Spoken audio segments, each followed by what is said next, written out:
नमस्कार दोस्तों, हमारी आज की कहानी का नाम है छोटी बहू। संध्या जल्दी जल्दी घर के कामों में लगी थी कि बच्चे आ जाएंगे स्कूल से। फिर इतने में ही सासू माँ आके कहती हैं, अभी तक नहाई नहीं हो? तुमसे तो कोई काम ही नहीं होता, बहुत ही धीरे धीरे करती हो। वो तो बच्चे मैंने पाल दिए, वरना दूसरों की सास देखी है। कभी वैष्णो देवी घूमने जा रही हैं तो कभी बनारस, घर में तो टिकती ही नहीं है। और एक मैं हूँ, इस घर से कभी बाहर नहीं निकली। संध्या सब चुपचाप सुन रही थी। जैसे ही सासू माँ चुप हुई, संध्या बोली, कोई काम था क्या मम्मी जी? मम्मी जी कहती हैं, हाँ काम तो था, मुझे मंदिर जाना था। तेरे पापा तो कहीं बाहर गए हैं, मुझे मंदिर तक छोड़ आती। संध्या बोली, ठीक है मम्मी जी, मैं अभी आती हूँ। और फिर संध्या हाथ मुंह धोकर अपनी सास को स्कूटी से मंदिर छोड़ कर आती है। और फिर नहाई ही थी कि इतने में बच्चे आ गए। फिर बच्चों को लंच कराया, खुद ने भी उनके साथ ही लंच किया। बच्चे तो खेल में लग गए और संध्या ने कपड़े धोए। देखा तो घड़ी में 3 बज चुके हैं। सासू माँ ने कहा था मुझे 3 बजे मंदिर से लेने आ जाना।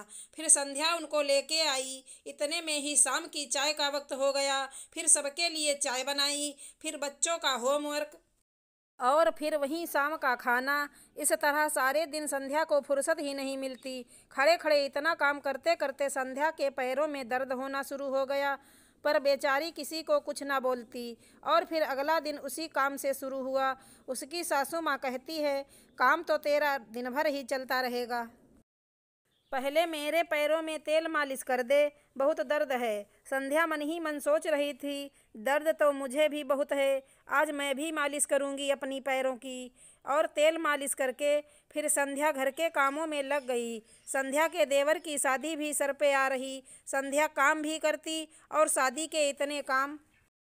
संध्या दिन पे दिन बहुत कमज़ोर होती जा रही थी, पर इस बात का ख्याल ना तो संध्या के पति को था, ना सास को। एक बार संध्या ने कहा भी अपनी सास को कि मेरे पैरों में बहुत दर्द है और चक्कर भी आते हैं। लेकिन संध्या की सास बोली, अभी से बहू तेरे पैरों में दर्द कैसे हो गया? मेरा तो बुढ़ापा है, इसलिए दर्द होता है। बहुओं को काम करना पड़ता है, इसलिए दर्द का नाटक करती हैं, और कुछ नहीं है। वरना हम तो ऐसा काम भागते भागते कर देते थे, और यहाँ दिन भर उसी काम में लगी रहती हो।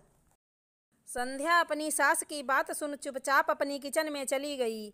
अब संध्या के दर्द भी रहता तो भी धीरे धीरे अपने कामों में लगी रहती। कुछ दिनों में ही संध्या के देवर की शादी भी हो गई और देवरानी आ गई। देवरानी बहुत अच्छी थी। वह संध्या की धीरे धीरे घर के कामों में भी हाथ बटाने लगी। एक दिन संध्या के पैरों और कमर में बहुत दर्द था। संध्या से चला भी नहीं जा रहा था। संध्या की देवरानी ने देखा कि संध्या दीदी से तो चला भी नहीं जा रहा है, तो पूछा, दीदी क्या हुआ? संध्या ने बताया, कुछ नहीं। दर्द ज़्यादा होने लगा, अब क्या करूं? तब संध्या की देवरानी बोली, तो दीदी आपने डॉक्टर को क्यों नहीं दिखाया? उसने तुरंत बोला, चलो आप मेरे साथ। और जिद करके संध्या को अपने साथ लिया और अपनी सासू माँ को बोली, मम्मी जी हम अभी आते हैं। और एक अच्छे डॉक्टर को दिखाया और कुछ टेस्ट कराए। फिर दवाइयाँ लेकर घर आ गईं दोनों। सासू माँ मुँह फुलाए बैठी हुई थी। उन दोनों को देखते ही बोली, कहाँ गई थी तुम दोनों? और छोटी बहू मुझसे पूछा भी नहीं, सीधे ही निकल गई। आखिर घर की बहू हो, बिना सास के पूछे ऐसे कहीं भी कैसे? छोटी बहू बीच में ही बात काटते हुए बोली, मम्मी जी मैं दीदी को डॉक्टर के पास लेके गई थी। इनके पैरों में बहुत दर्द रहता है। डॉक्टर ने बताया है इनमें कैल्शियम और आयरन की कमी है। फ्रूट्स जूस और थोड़ा आराम करेंगी तो जल्दी ठीक हो जाएंगी। और दीदी ने पहले आपको बताया तो था, क्या बहुओं को दर्द नहीं हो सकता? उन्हें भी थोड़ा आराम चाहिए होता है। सारे दिन काम एक औरत कैसे कर सकती है?